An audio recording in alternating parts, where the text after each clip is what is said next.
අපි මේ කරන්නේ ලංකාවේ ඔබ ඉරටේ මයිග්‍රේෂන් ලෝය කෙනට හඳුන්ලා දීම සඳහා වැඩ පිළිවෙලක් පමණයි. ඒකෙදින්දී සුදුසුකම් තියෙන පුද්ගලයෝ ගන්න ඒ රටේ කම්පැනිස් හොයාගෙන අවසානයේදී අපි මාරා රෙජිස්ටර් ලෝය කෙනෙක්ට නීත්‍යානුකූලව සම්බන්ධීකරණය කිරීමක් තමයි පසුගිය අවුරුදු 15 ඇතුළත තමයි අපි කරලා තියෙන්නේ. ඉතින් මේ නීතිඥවරයාගේ හරහා යන කිසිම වීසා එකක් අප ආයතනයේ කවදාකවත් වර්ක් වීසා එකක් රිජෙක්ට් වෙලා නැහැ. ඉතින් වර්ක් වීසා එකක් රිජෙක්ට් නොවන හේතුව තමයි අපි නීත්‍යානුකූලව කළ යුතු ආකාරයට ඒක අපි නිශ්චිතව කිරීම. ඉදිරියටත් අපි ඒ ආකාරයෙන්ම තමයි කරන්නේ. අපි ඔබට ඔබගේ සුදුසුකම් තියෙන කට්ටිය තෝරා ගැනීම හා ඒවලට අදාළව රැකියා තියෙන අවස්ථාවට සම්බන්ධීකරණය පමණයි අපි කරන්නේ.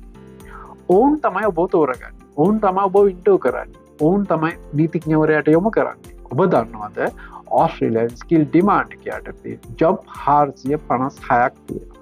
අපි එක් ජොබ් එකට අනුව සුදුසුකම් තියෙන අයව ආයතන වලට අපි සම්බන්ධ කරනවා.